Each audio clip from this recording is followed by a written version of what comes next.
Meus irmãos, vamos fazer a leitura. O livro de Provérbios, capítulo 31.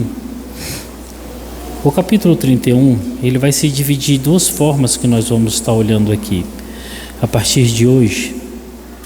Porque hoje nós estamos no nosso segundo momento em que nós nos dedicamos a responder aquelas demandas pontuais que nós havíamos conversado em duas reuniões do ano passado.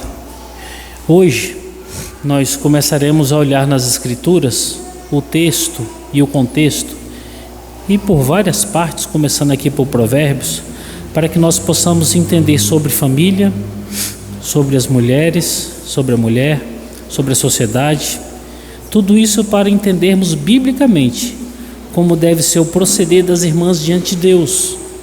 Por que, meus irmãos, que nós vamos começar a tratar sobre essa demanda?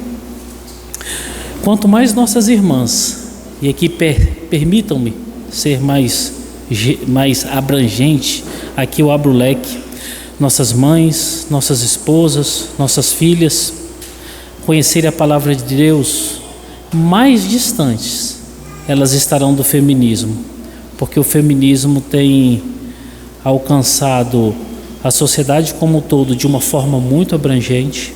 O feminismo adentrou na igreja evangélica com uma força avassaladora e ela tem chegado a nós. Bandeiras do feminismo têm chegado no nosso meio, nas nossas casas, na nossa igreja. Eu vejo, graças a Deus, nenhuma das nossas irmãs aqui, bandeiras proativa, sendo militantes desse movimento, que é um braço do comunismo. Mas essa bandeira é levantada e praticada por muitas irmãs em quase todos os tempos e elas nem percebem. Você quer ver uma forma que você encontra muito claro do feminismo dentro da mente de uma jovem na igreja, de uma mãe que está na igreja, e eu escuto isso com muita frequência.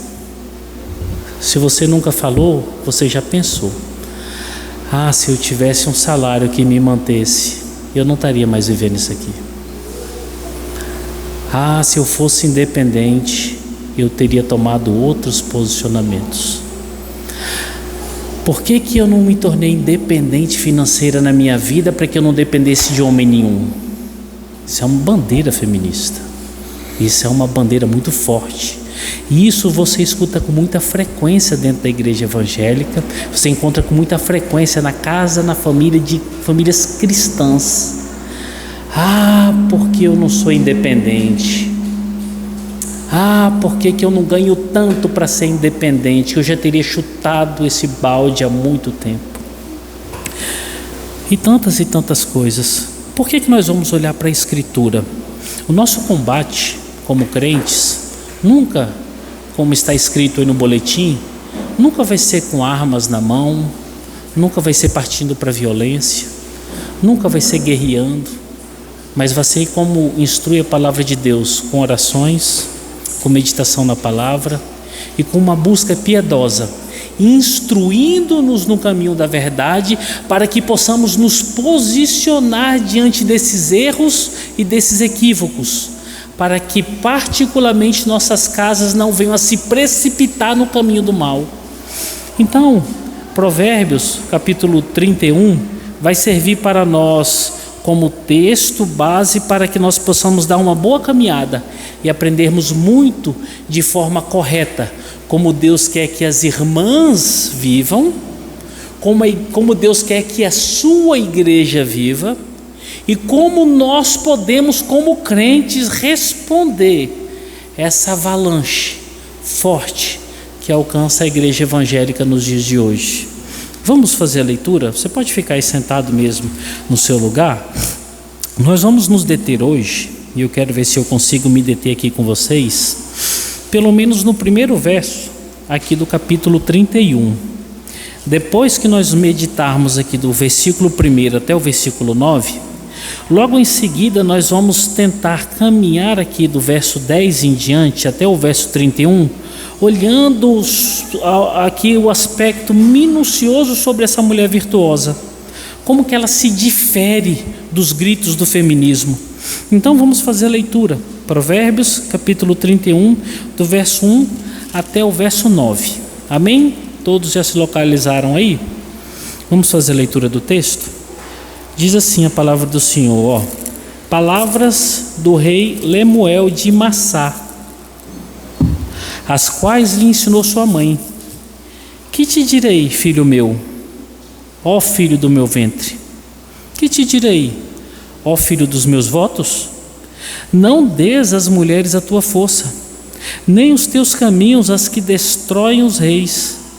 Não é próprio dos reis, ó Lemuel, não é próprio dos reis beber vinho, nem dos príncipes desejar bebida forte, para que não bebam e se esqueçam da lei, e pervertam o direito de todos os aflitos. Dai bebida forte aos que perecem e vinho aos amargurados de espírito, para que bebam e se esqueçam de sua pobreza, e das suas fadigas não se lembrem mais. Abra a boca a favor do mudo, pelo direito de todos os que se acham desamparados. Abra a boca, julga retamente e faz justiça aos pobres e aos necessitados. Essa é a primeira parte do texto que nós meditaremos. Vamos fechar os nossos olhos? Vamos ter mais um momento de oração? Senhor Deus, aqui está a Tua palavra, Senhor, a qual nós lemos agora. Aqui estamos nós, Senhor, Teus filhos, Tuas ovelhas, Teu rebanho. Nós Te agradecemos pelo privilégio de ainda poder ouvir a Tua palavra. Nós Te agradecemos ainda pelo privilégio de podermos cultuar o Teu nome, assim de forma explícita, pública, e Te suplicamos nesse momento, fala conosco, Senhor, fala conosco, que Teu Espírito Santo coloque essas palavras no coração de cada um que está aqui hoje, Pai, daqueles irmãos que estão nos acompanhando pela internet. Comunique essa palavra aos seus corações, e que nós possamos, Senhor, dar passos, principalmente nossas irmãs, darem passos corretos diante de Ti. No nome de Jesus nós oramos, amém.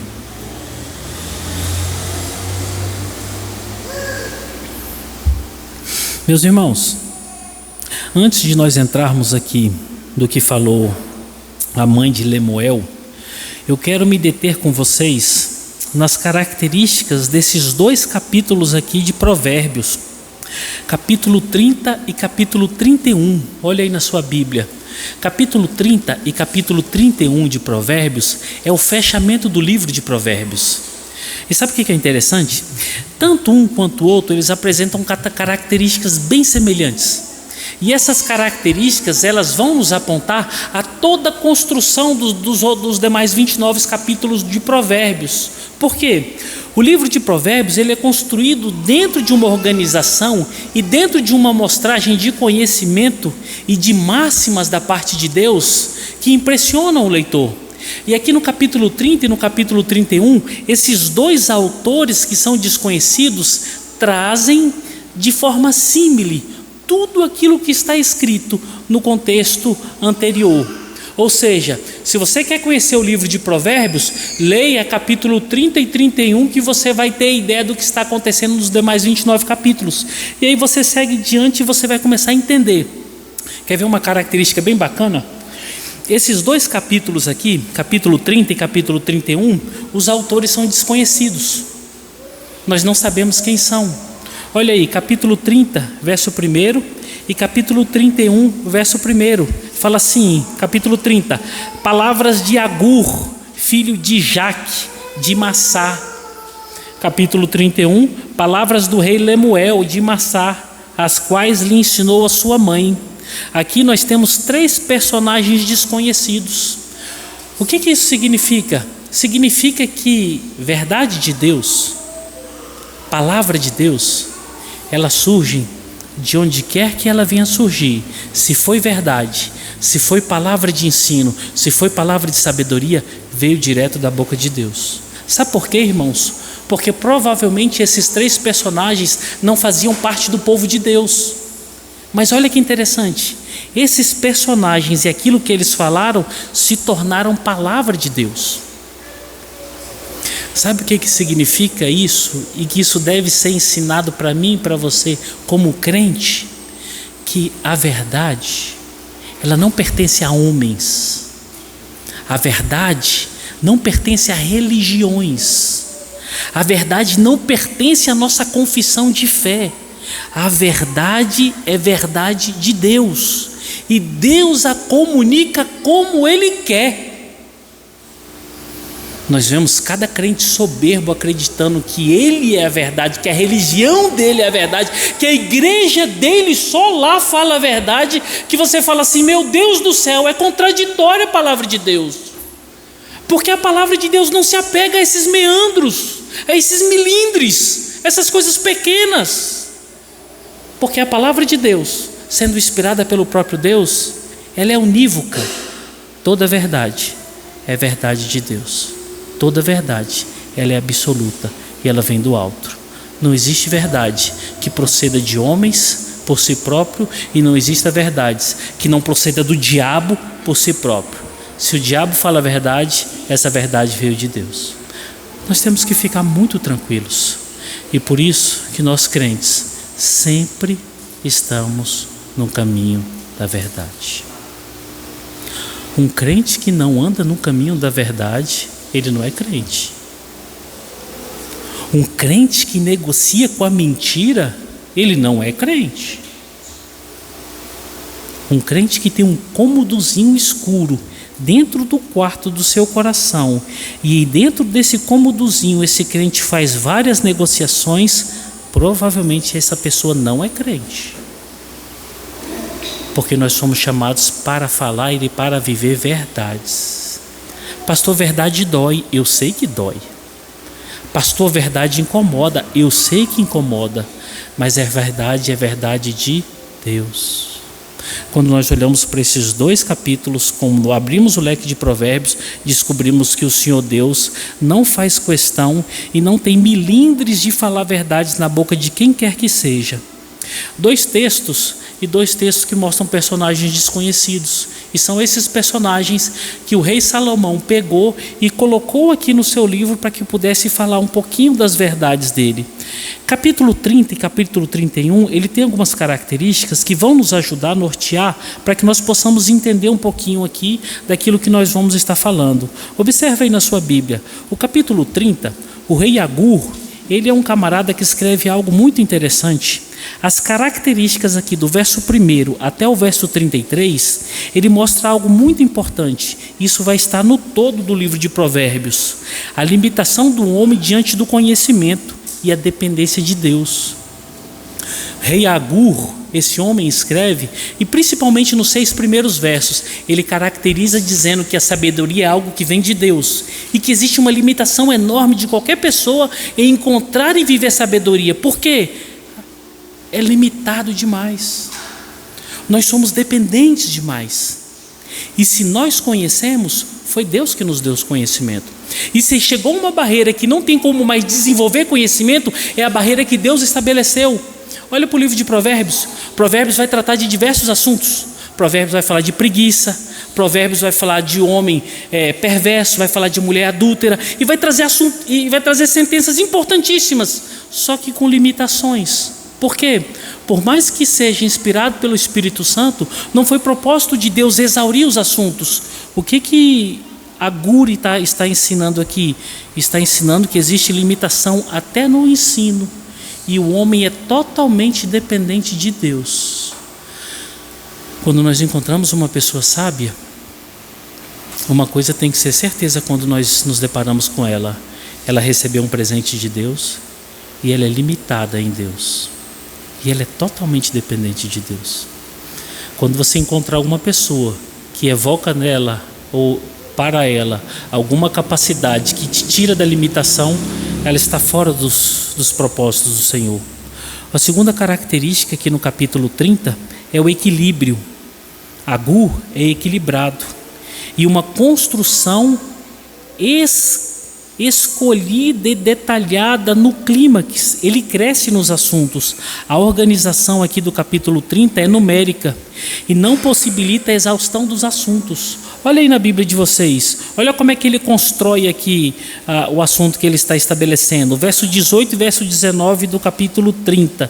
Ele fala assim, ó: há 3 coisas que são maravilhosas demais para mim. Sim, há 4 que não entendo. Esse trocadilho, esse arranjo que ele está fazendo é o seguinte: existem 3 coisas, mas da 4ª em diante, elas estão além do meu conhecimento, elas estão além da minha capacidade. Existem muito mais coisas que a gente possa entender. Aí o verso 19 ele fala assim: o caminho da águia no céu, o caminho da cobra na penha, o caminho do navio no meio do mar e o caminho do homem com a donzela.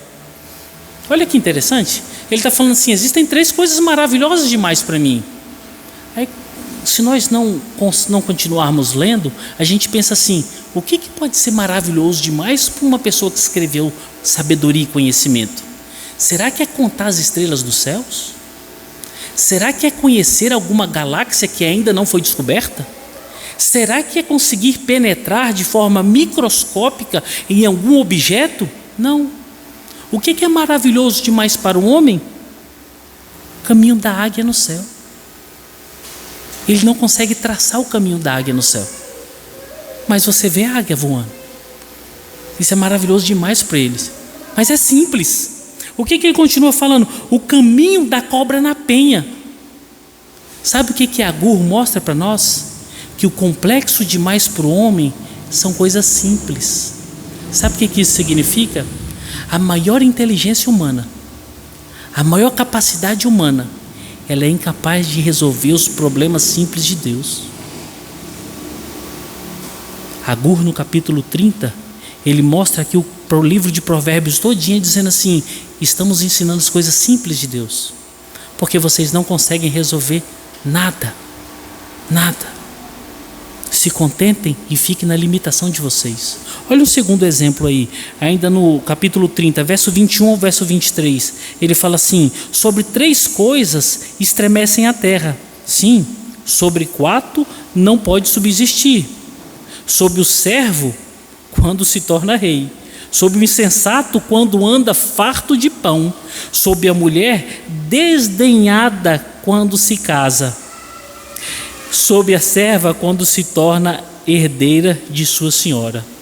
Ou seja, coisas simples demais. E sobre essas coisas simples demais, tem tanta coisa para a gente falar que nós não conseguimos chegar à complexidade do assunto. Agur está mostrando que a característica desse texto mostra que o simples de Deus é complexo para nós. O rei Lemuel, no capítulo 30, ele segue a mesma métrica, e aqui nós estamos dentro de um acróstico no capítulo 31. Um ensino aqui no capítulo 31 para nós, fala daquilo que recebeu de sua mãe, verso 1. Olha o que verso 1 aí do capítulo 31, meus irmãos. Palavras de Lemuel, rei de Massá, as quais lhe ensinou a sua mãe. O que nós vamos aprender aqui no capítulo 31 é um ensino de uma mãe para um filho que estava reinando. Nós não sabemos se essa mulher era viúva. Nós não sabemos se essa mulher era esposa de um marido que era um déspota, que havia perdido o trono e o filho agora estava no seu local de reinado. Nós não sabemos nada sobre isso, temos essa limitação. Mas o que sabemos dessa mulher e sabemos desse jovem rei é que ele está sob as instruções da sua mãe. Uma mãe que tenta cercar o seu filho ao máximo de bons conselhos para que o filho faça o que é certo. O capítulo 31, verso 1, parece que contradita com o início do livro de Provérbios, porque se você pegar capítulo 1, capítulo 2, até o capítulo 8 de Provérbios, é o pai ensinando o filho. O capítulo 1, o capítulo 31 do verso 1, é a mãe ensinando o filho. Que mensagem que a Bíblia quer passar para nós aqui? Olha, o contexto oriental é o homem que tem responsabilidade de ensinar os filhos. O conhecimento é passado do pai para os filhos. Há algum contrassenso aqui na palavra do Senhor? Não. Sabe o que a Bíblia está ensinando para a sua comunidade leitora? Sabe o que a Bíblia está ensinando para nós? Que conhecimento e sabedoria está debaixo da universalidade de Deus. Deus capacita homens e mulheres para que possam instruir os seus filhos. Deus chama pais e mães para que possam instruir seus filhos. Sabe qual é a maior bênção que o filho tem que ter dentro da sua casa? Um pai sábio. Não sei se vocês sabem, mas séculos atrás, a maior riqueza de uma família é quando o pai morria e deixava uma biblioteca de herança. Livros. Hoje, a maioria das casas que você vai, você não encontra uma prateleira. Está tudo vazia. Estou falando de inteligência, não estou falando de sabedoria. Hoje a nossa luta é quantas casas, quantos carros, fazendas, apartamentos, ações, criptomoedas. Mudou-se tudo. A sabedoria ficou esquecida e abandonada, jogada ao léu. O conhecimento e a inteligência descartada. Nós nos afastamos da inteligência de séculos atrás e nos afastamos da sabedoria da Escritura de alguns milhares de anos atrás. Aí permitam-me fazer uma pergunta retórica para vocês. Papai e mamãe que aqui estão, vocês são sábios?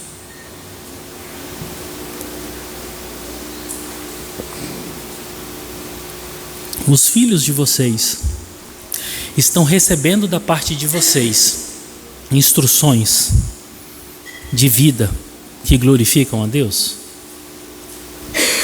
Vou mais além. Os filhos de vocês estão vendo na vida de vocês um comportamento e uma conduta que aponte para a glória de Deus? Sabedoria não é recitar textos. Sabedoria não é recitar poemas. Sabedoria não é conhecer literariamente mundo e fundo. Sabedoria é viver a palavra de Deus. Você pai, você mãe, você é sábio. Porque se você não é sábio, mãe, se você não é sábia, você é uma pedra de tropeço dentro da sua casa. Sabe por quê, irmãos? Porque o seu filho grita sem saber, procurando e pedindo sabedoria. Seus filhos gritam desesperadamente sem saber que o desejo, a aptidão e a força, a fome, o apetite deles é pelo conhecimento que vai mostrar o caminho correto que deve andar. Como que nós precisamos de sabedoria nos dias de hoje? O rei Lemuel foi agraciado por Deus. E olha, não sabemos se aqui a graça salvífica chegou nessa casa. Mas a graça comum se manifestou aqui através de sabedoria. Hoje, quando eu vinha para cá, testificou o que eu estava estudando. Bem aqui na Sandu tem uma distribuidora. Assim, mães solteiras e as proles. Um monte de criancinha. Junto com bebida, cigarros, drogas e um mundo e fundo. Eu não preciso nem perguntar se isso é sabedoria. Está cheio, irmãos. Vai para a Ceilândia. Vai para os bares e para os quiosques na Ceilândia. Vai para Samambaia. Vai para os bares, vai para os quiosques. Vai para os prostíbulos. Vai para as festas. As crianças estão acompanhando os papais e as mamães no meio das drogas, das festas, dos batidões, das fumaças, de toda bagunça. Existe um abismo aqui entre nós e a Escritura Sagrada. Existe um abismo entre nossa sociedade e essa sociedade. Tem muitas pessoas que falam assim, mas pastor, conhecimento, exortação, ensino está na responsabilidade da pessoa dos pais. É certo que nós vemos esse ensino e essa exigência nas pessoas, na pessoa da mãe. Olha como a Bíblia fala aqui, olha a sua Bíblia aí, Provérbios capítulo 14, verso 1. Olha que texto maravilhoso. Provérbios 14, 1. Olha o que diz aí, 14, 1. A mulher sábia, ela faz o quê? Ela edifica o lar. E a tola faz o quê? Com as suas próprias mãos, ela destrói um lar. Ou seja, nós temos dentro do texto de Provérbios apontando mulher sábia. Quem é a mulher sábia? É aquela que edifica o lar. No Novo Testamento fala da mulher sábia. Olha lá, Tito, capítulo 2. Tito, capítulo 2. Tito,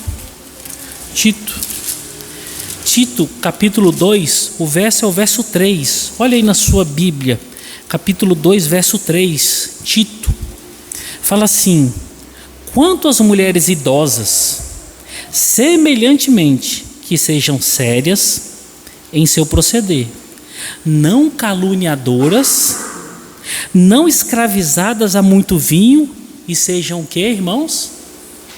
Mestras do bem. Qual é a exigência da mulher idosa? Que ela seja mestra do bem.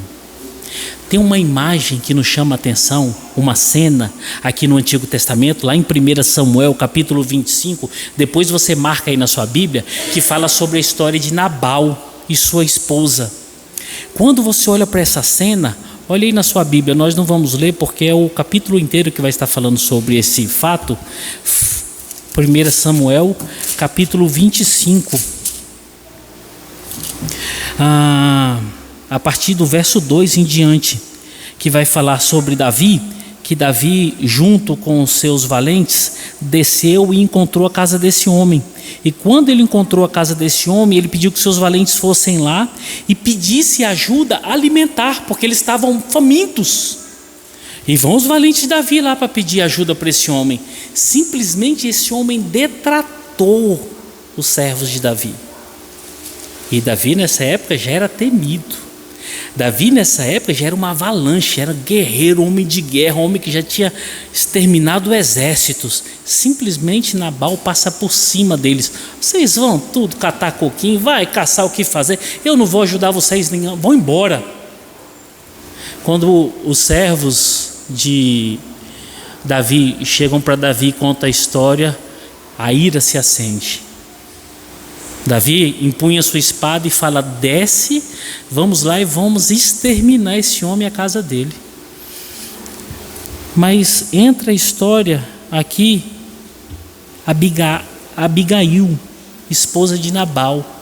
O que essa mulher faz? Ela pega o máximo de alimento possível e vai se encontrar com Davi e seus valentes. E quando ela encontra com Davi, ela se lança aos pés de Davi e se humilha e pede pelo amor de Deus que Davi não faça o mal que intentava fazer. Dentro de uma casa, não chegou a morte, não chegou o extermínio, porque Deus tinha dado sabedoria para uma mulher. Quando nós encontramos uma mulher de Deus, Deus livra famílias inteiras do mal. Quando nós encontramos mulheres servas, Deus livra famílias inteiras da perdição. Irmãs, sejam sábias. Irmãs, sejam tementes a Deus. Irmãs, procurem o Senhor Deus enquanto pode se achar. Sabe por quê? Porque muitos de nós, maridos, temos a síndrome de Nabal. Pensamos que podemos atropelar e rechaçar todo mundo. E poucas vezes nós descobrimos o risco que nós colocamos às nossas casas. Escutem bem, meus irmãos, o que eu vou falar agora. A mulher que se caracteriza por sabedoria, e uma sabedoria bíblica, está associada à construção e à edificação familiar. Uma mulher sábia, ela constrói e solidifica família aos pés do Senhor.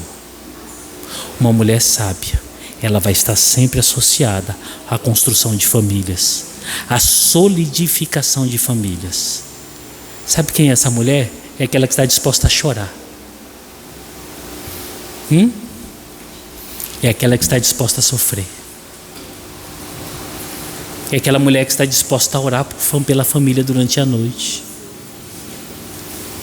É aquela mulher que está disposta a ir procurar conselhos.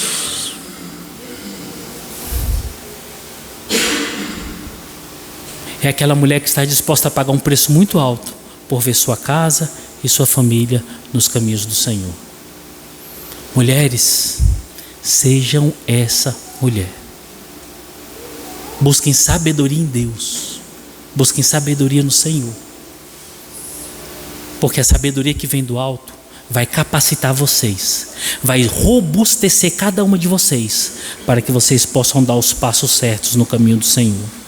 Olha só, Lemuel vai expor a afinidade mãe e filho e 4 conselhos que ele recebeu da sua mãe. Depois que nós olhamos aqui essas características que são bem pares do capítulo 30 e 31, nós entramos em 4 especificações aqui agora do texto. Olha aí para a sua Bíblia, verso 1 e verso 2. Nós vemos um filho muito amado e desejado, profundamente amado. As palavras dessa mulher.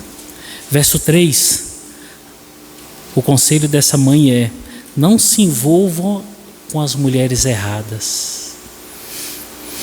É aquela mãe que fala assim: filho, não corre atrás de qualquer rabo de saia não, meu filho. Filho, não se envolve com gente que não presta. Filho, coloca os pés no chão. Filho, olha com quem que você está andando. Presta atenção quem vai ser a pessoa que vai estar do seu lado. Não se envolva com as promiscuidades dessa vida. É uma mãe preocupada, é uma mãe dedicada.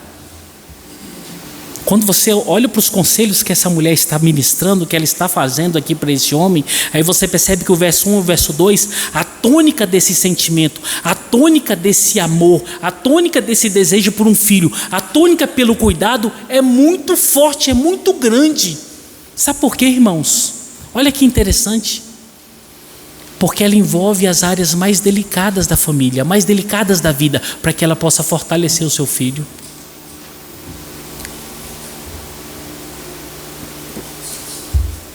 Hoje nós vemos muitos filhos que andam sem conselhos, filhos que andam sem qualquer outra direção. Quantos são os testemunhos?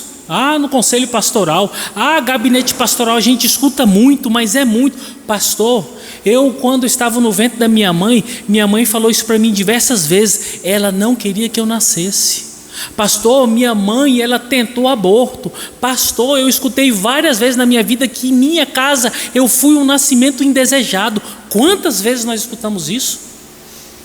Existe um abismo enorme entre nós e esse texto, e nossa parte do abismo está adornada, cercada, fortalecida por aquilo que chama feminismo, por aquilo que olha para uma criança e fala assim: é um parasita, é um ser indesejável, é insuportável, é tolo, não tem sentido nenhum. E essa mãe olha para o filho e fala assim: você é muito desejado, você foi muito quisto, filho das minhas promessas, filho das minhas elucubrações, filho dos meus desejos. Irmãos, que diferença gritante, que diferença gritante.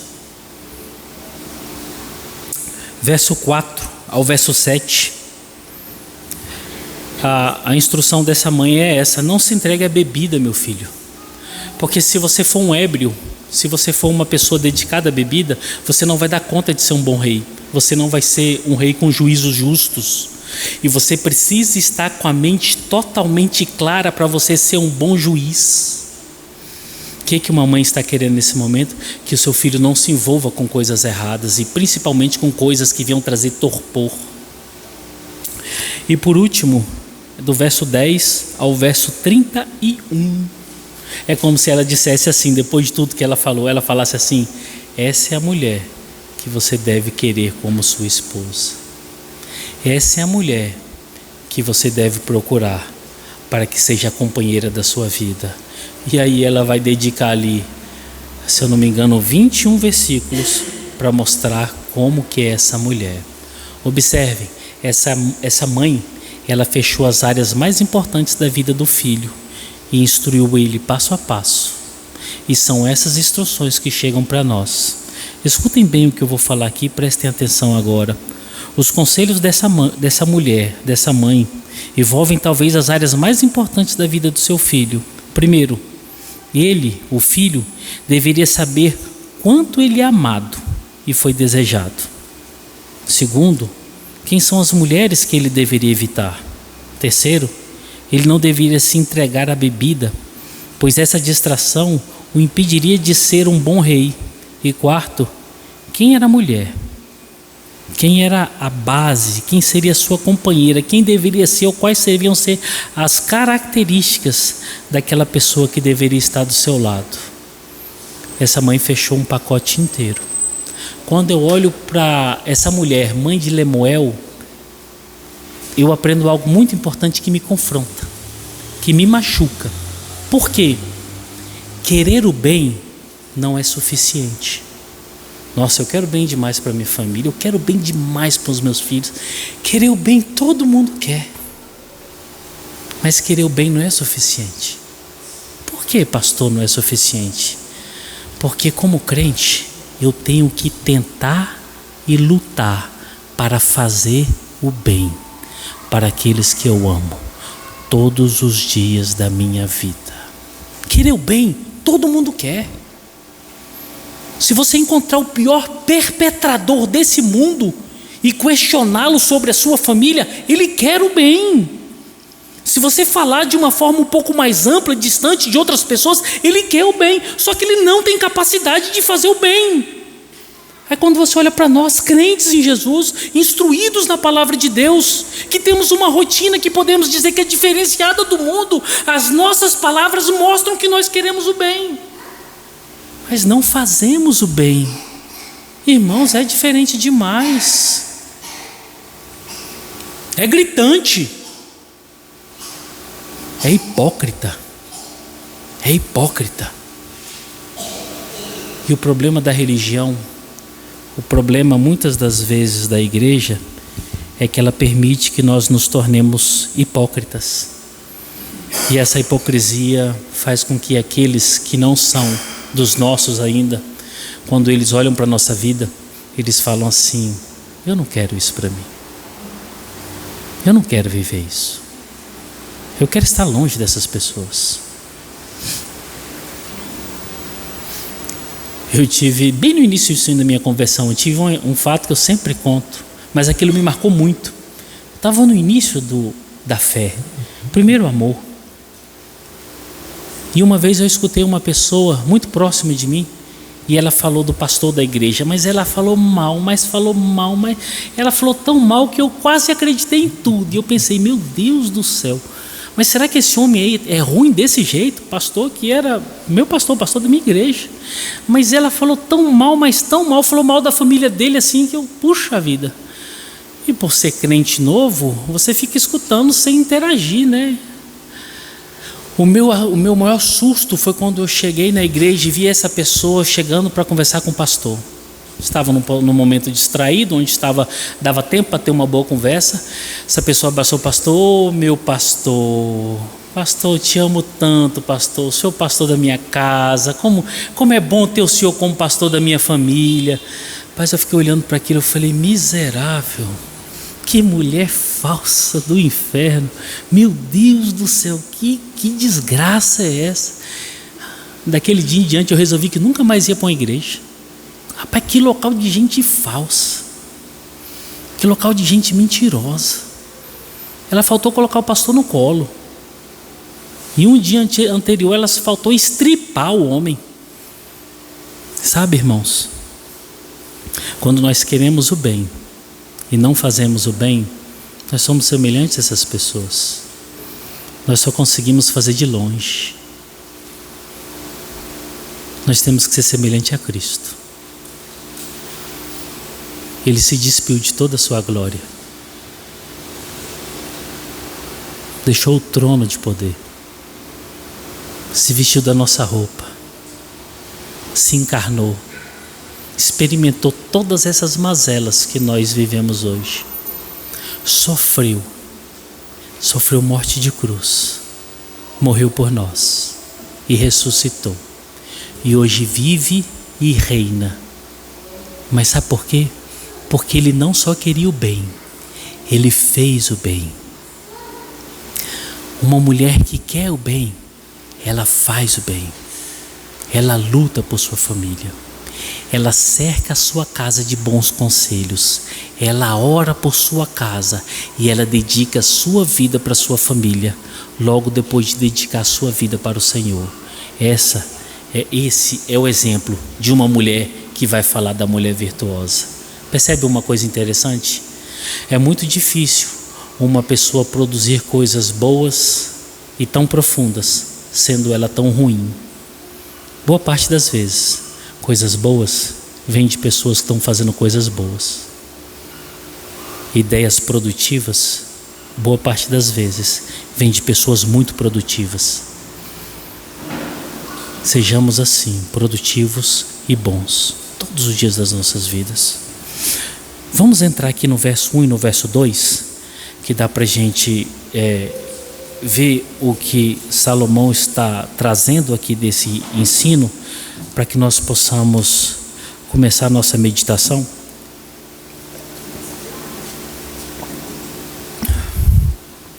Olha aí, meus irmãos, vamos fazer a leitura. Obrigado, mano.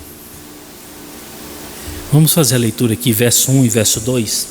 Verso 1 e verso 2 aí, Provérbios 31, diz assim a palavra do Senhor, palavras de rei Lemuel, palavras do rei Lemuel, rei de Massá, as quais lhe ensinou sua mãe. Que te direi, filho meu, ó filho do meu ventre? Que te direi, ó filho dos meus votos?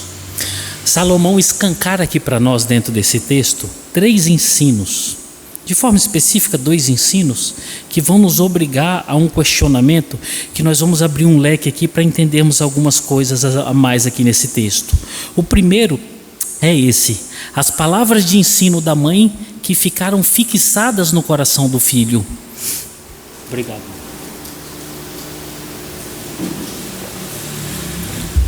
A primeira coisa que ficou clara aqui para nós é que essa mãe ensinou e essas palavras geraram frutos. Aí você vai perguntar assim: como assim, pastor, geraram frutos? Simples, porque quem está falando aqui não é a mãe. Quem está falando aqui é Lemuel, e Salomão pegou essas palavras de Lemuel e trouxe como provérbios. O que significa? Significa que provavelmente Lemuel ou seguiu por completo ou seguiu boa parte desses ensinos. O que nos ensina esse verso 1 e verso 2? Que as palavras de ensino de uma mãe, elas vão produzir bons ensinos, bons resultados no coração dos seus filhos, quer sejam imediatas ou quer sejam um pouco mais demorada. O que importa é que a mãe continue plantando diariamente aquilo que é bom, porque Lemuel está simplesmente falando aquilo que sua mãe ensinou. E já percebeu uma coisa? A gente só fala aquilo que o nosso coração... Sabe o que isso nos ensina? Que toda vez que você pratica o ensino dentro da sua casa com seus filhos de forma ininterrupta, aquele ensino fica guardado no coração dele e ele não deixa. Você quer ver um exemplo disso? O Salmo 1, verso 1 e o verso 2. Ele está longe de ser uma música como essa que eu falei, mas ele é a palavra de Deus, é uma poesia. Olha o que diz aqui no Salmo: bem-aventurado é o homem que não anda no conselho dos ímpios, não se detém no caminho dos pecadores, nem se assenta na roda dos escarnecedores, mas antes o seu prazer está na lei do Senhor. E o que acontece agora? Nessa lei ele medita o quê? Dia e noite. É você pegar a palavra de Deus e fazer como esses infelizes fazem lá nos quiosques, dia e noite, dia e noite. E o que acontece? Essa palavra vai vir para sua mente e daqui a pouco ela desce para o seu coração. E aí o que vai acontecer? Você vai praticar as palavras de Deus na sua vida. Os irmãos que já aconselharam comigo sabem que eu sempre, no início do aconselhamento, eu aplico uma rotina espiritual. E dentro dessa rotina espiritual, principalmente a leitura dos salmos diária, de manhã e de noite. Quando você passa ali uma semana, 10 dias lendo os salmos, é inevitável. A sua mente absorve o linguajar do salmista. As palavras se tornam verdade na sua vida. E de repente você está falando assim: meu Deus é minha bandeira. O Senhor Deus é minha rocha. eu nada temerei, mesmo que estoure uma guerra contra mim, porque se Deus está comigo, todo mal pode se levantar contra mim. O Senhor é o meu pastor, nada me faltará. E essas palavras se fazem verdade. E quando nós olhamos aqui para o rei Lemuel, nós vemos que o primeiro ensino que Salomão quer deixar claro é que essas palavras estão fazendo efeito no coração do filho dela. Ele está entendendo e está conseguindo replicar essas palavras. Segunda verdade de ensino aqui, meus irmãos, o que o filho representa para a mãe. Isso aqui é uma das coisas mais importantes que eu quero ver com vocês aqui. Esse texto, ele fala de uma coisa, e para mim é interessante, porque o que o filho representa para uma mãe, pouco ou quase nada é observado pelos comentaristas sobre o verso 1 e o verso 2. No verso 1 e no verso 2 ela vai falar coisas profundíssimas, e os comentaristas não comentam sobre esses dois versos. Olha o que ela fala aqui: que te direi, filho meu, ó filho do meu ventre, que te direi, ó filho dos meus votos. Esse filho era muito estimado por essa mulher, ele era muito quisto. E o que me intrigou aqui é que os comentaristas quase nenhum comentaram sobre esse texto. Sabe por que não se comentam sobre esse texto? Porque isso era uma realidade no povo de Deus. Os filhos, na maioria das mães piedosas, eram filhos muito benquistos, eram filhos sonhados e desejados. Essa mulher assim, filho do meu ventre. E você vai olhar nos textos do Antigo Testamento, você vai perceber que as palavras de amor falam assim: amor das minhas entranhas, osso do meu osso, carne da minha carne. Essa era a forma de expressar a forma de amor no Antigo Testamento. O que ele está dizendo? Eu te amo da forma mais profunda que uma pessoa pode te amar. Era comum. Sabe o que isso significa?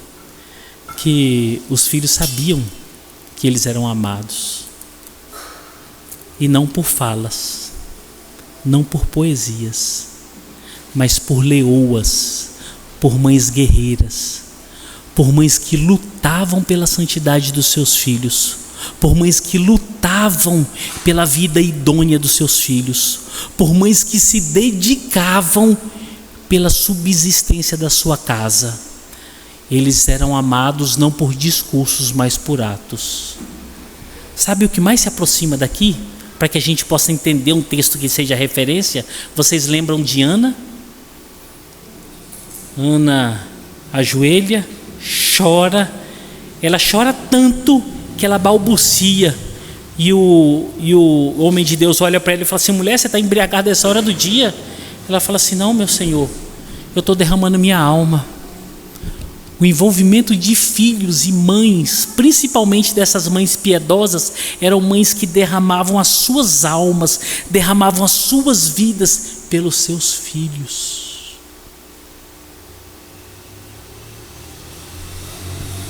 De novo, existe um abismo muito grande dessa condição de vida nossa dos dias de hoje para os homens e mulheres piedosos do mundo de antigamente.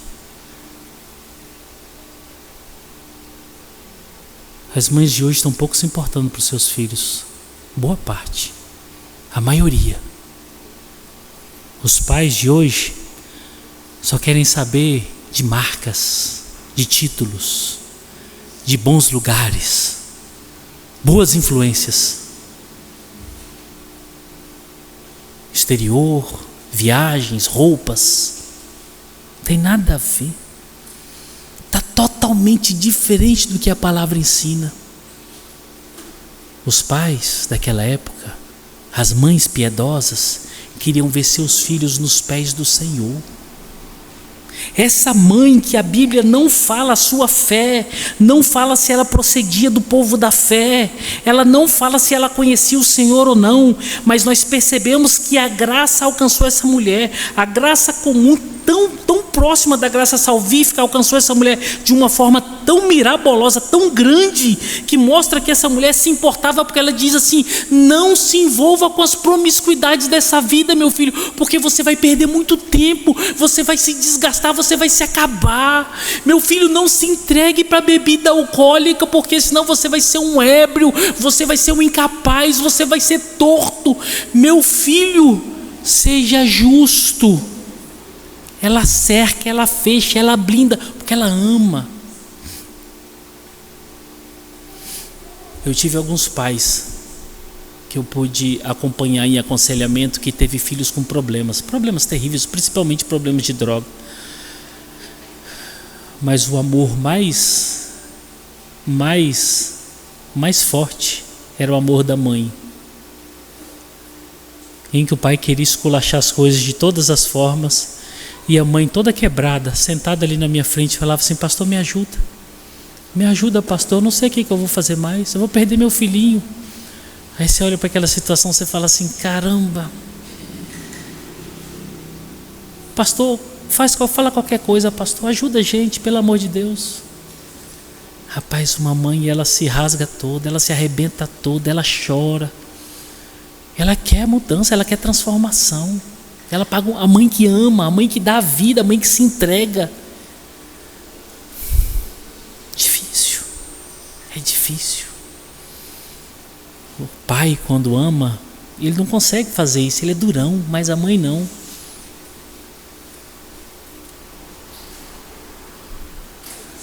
Mas são tão poucas. São tão poucas. As mães de hoje não estão dedicando mais tempo para os seus filhos. Elas não estão mais ajoelhando na cabeceira da cama para orar com os seus filhos. Elas não estão mais lendo a Bíblia com seus filhos.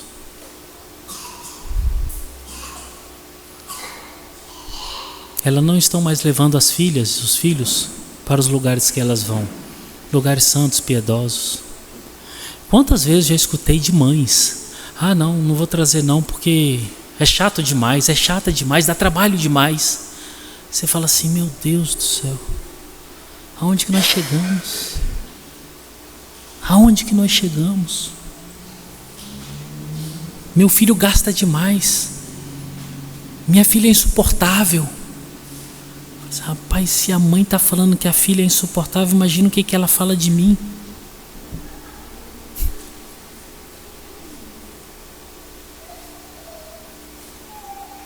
Como que nós estamos distante das personagens piedosas da Escritura?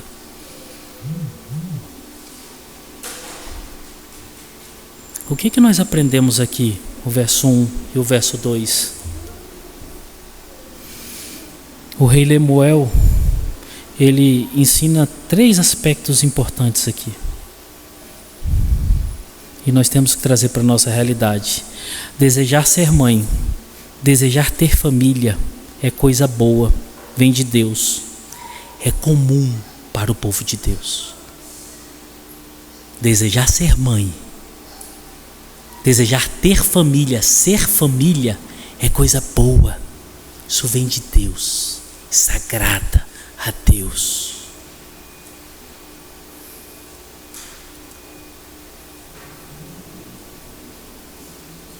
A família, a igreja é uma conjuntura de famílias. Uma igreja forte é uma consequência de famílias fortes. Querer estar numa igreja boa, querer estar numa sociedade boa, é a dependência de formar famílias fortes. O que você tem feito? Existem gritos que nos afastam dessa realidade, mas o povo de Deus, as mulheres que são mulheres de Deus, elas querem ser mães, elas querem ser família, porque isso vem de Deus, é inevitável, é axiomático, não tem como fugir, isso vem de dentro para fora. Mas os gritos sociais estão nos afastando disso. O segundo aprendizado: ser uma mãe sábia é bom. A mãe sábia, as palavras de instrução de uma mãe sábia conduz os filhos em caminhos certos, caminhos que glorificam a Deus. Ser mãe é bom. Você está sendo sábia. Quais são as palavras que estão saindo da sua boca? E principalmente a maioria das mães dessa igreja são mães de pequeninos. Como que vocês vão se portar daqui uns dias? Quais serão as palavras que vocês irão falar para os seus filhos? Como que vocês vão mostrar os caminhos do Senhor para os filhos de vocês? Hoje, depois de uma personagem pública que já fez o que tinha que fazer há algum tempo, ter filho virou moda, né? Você se relaciona com qualquer um daí do mundo que seja um bom progenitor, seja alto, musculoso, tenha olhos azuis, tenha isso, se relaciona com ele, tem um filho, deixa para babá, cuida. Você fez a sua parte na sociedade. Isso é ser mãe socialmente. Mas isso não é ser mãe para ser na concepção de crentes, da palavra de Deus. Ser mãe, na palavra de Deus, é literalmente parir uma vida. É literalmente conduzir uma vida pelos caminhos do Senhor. Ser mãe, na concepção bíblica, é chorar pelos seus filhos. Ser mãe, numa concepção bíblica, é interceder pelos seus filhos. Ser mãe, numa concepção bíblica, é saber castigar na hora certa, açoitar na hora certa, brincar na hora certa, gozar dos prazeres de coisas boas que tem nessa vida na hora certa, é amar e blindar a sua casa com a graça e a palavra do Senhor em todos os momentos. Isso é ser mãe em uma concepção bíblica. Ser mãe para ser mãe serve, irmãos. Serve. Essa mulher está nos dando uma aula. Por que os crentes devem repudiar a ideologia feminista? E aqui eu quero ser mais claro com vocês. Porque o feminismo repudia isso que a Escritura ensina. E eu vou compartilhar com vocês Simone de Beauvoir. Ela foi parafraseada pela Anne Carolina Campaiolo no livro Feminismo, Perversão e Subversão. Olha o que essa mulher falou. Um parasita a sugar a vida de outro organismo. A dona de casa não caminha para a criação de algo durável. O trabalho que a mulher faz dentro de casa não é diretamente útil para a sociedade, não produz nada. A dona de casa é subordinada, secundária e parasítica. É para o seu bem que a situação tem que ser alterada, de modo a proibir o casamento como uma carreira para as mulheres. O que essa mulher entende? Que a mulher que se dedica à família, que se dedica à casa, é um parasita. Serve para nada, para nada. Ela não está produzindo nada socialmente. O grito feminista chegou nas nossas casas. Percebe? Por que muitas mulheres falam assim e nem sabem por que falam? Eu tenho que ter minha independência. Eu não posso depender de homem nenhum. Percebe? Percebe porque muitos de nós pais falamos isso para os nossos filhos, para as nossas filhas, por causa de uma cidadã como essa daqui. Acho que ela faz parte da quarta onda do feminismo. Essa mulher tem ideias perversas. Um braço do comunismo, subserviência do comunismo, que deseja aniquilar e destruir famílias. Ela diz com todas as palavras: uma mulher que é casada, que é mulher de casa, que é dona de casa, ela é uma parasita, ela não serve para nada. E nós, crentes, aderimos a esse discurso.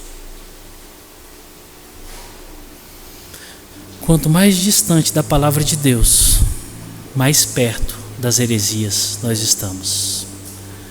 Quanto mais distraídos da palavra de Deus, mais perto dos discursos de Satanás nós estamos. Aí você observa por que as igrejas, a escola bíblica é tão enxuta? Por que são tão poucas crianças que estudam a palavra? E por que essas ideias estão no nosso meio e a gente não consegue nem perceber de onde que elas estão saindo? Porque nós estamos distante da palavra de Deus e o feminismo é mestre em entrar em meios e não mostrar suas garras, mas seduzir todos os corações. Eu quero trazer o último personagem para que ele possa ilustrar o contraste da mãe de Lemuel, o discurso dessa senhora, Simone de Beauvoir, e que ela possa continuar sendo referência para a igreja. Eu quero parafrasear o que o anjo e Simeão disseram a Maria.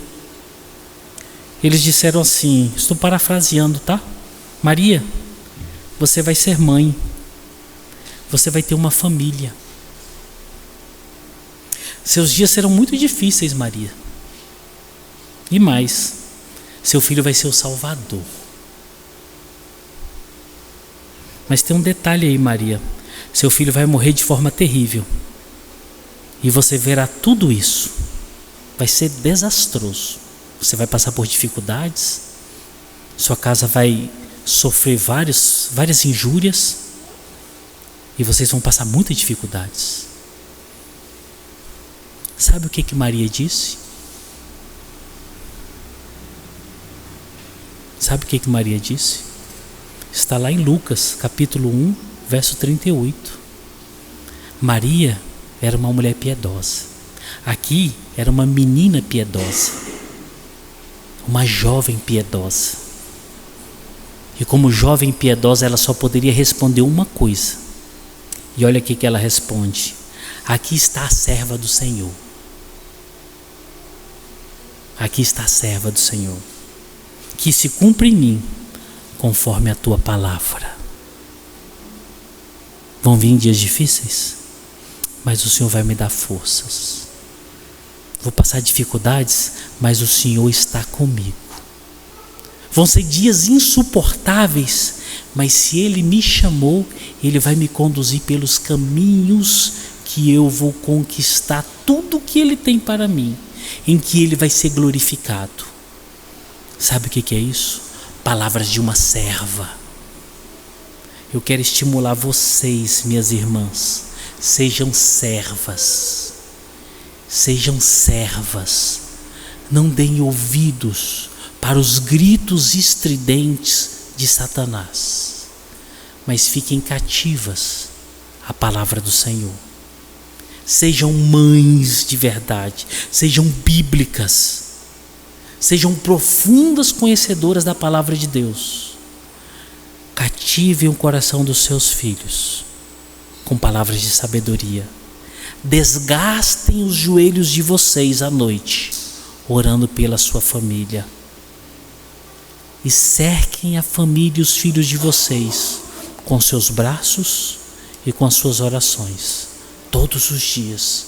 Porque ser mãe é cumprir o propósito do Senhor. Ser uma guerreira dentro de casa é cumprir a palavra de Deus.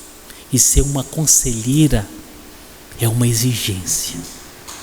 Precisamos de mulheres conselheiras. Precisamos de velhas, sábias, mestras do bem. E precisamos de jovens, das jovens dessa igreja, das crianças dessa igreja. Cresçam diferenciando feminismo e feminilidade bíblica. Feminismo está descartado, provém do inimigo. Feminilidade bíblica é o que as escrituras estão nos ensinando. Estou orando por vocês, estou torcendo por vocês, e que como pastor, o que eu puder fazer para ajudar vocês, eu vou fazer. E esse é o primeiro sermão. São gritos que a igreja consegue dar para que chegue aos ouvidos de cada mulher aqui dessa igreja. fujam do feminismo. Fujam do feminismo, porque ele é doce, ele é suave, ele é sereno. Você nem percebe que você está nessa onda. Você só vai perceber depois que você perdeu sua família, perdeu sua casa, perdeu todas as coisas. Em que você agora anda com a cabeça rapada, que você agora fuma maconha, que você agora se relaciona com homens e com mulheres e com animais, que você agora levanta o banheiro, a bandeira da Folha, você agora é petista, você agora é tudo que não presta, mas é tarde demais, aí já foi, aí minha irmã, já era. Que o Senhor Deus tenha piedade da casa de vocês. Que o Senhor Deus robusteça vocês, mulheres, e encha vocês de sabedoria. Amém? Vamos fechar os nossos olhos. Vamos orar ao Senhor. Senhor Deus, em nome de Jesus, obrigado por tua palavra, Senhor. Obrigado, Senhor, porque ainda estamos sendo alertados por ti. Ajuda-nos, meu Pai, a fazermos o que é certo. Ajuda-nos, Senhor, a nos desviarmos do caminho mau. Ajuda, Pai, nossas irmãs que estão aqui. Ajuda também, Senhor, todas as mulheres que estão espalhadas por esse mundo afora. Satanás quer se andar com as nossas mulheres, nossas mães, nossas filhas. Satanás está querendo destruir nossas famílias, Senhor. E um dos instrumentos é o feminismo. Livra as nossas casas, Pai. Levanta homens e mulheres cheios de conhecimento, de intrepidez e de coragem para pregar o Teu Evangelho, para que possam pregar a Tua verdade, Senhor. E desperta no coração das nossas irmãs sabedoria, graça, dependência de Ti e paz, para que possamos, em nome de Jesus, fazer as escolhas certas e dar passos corretos. Tudo isso nós oramos e agradecemos em nome de Jesus. Amém.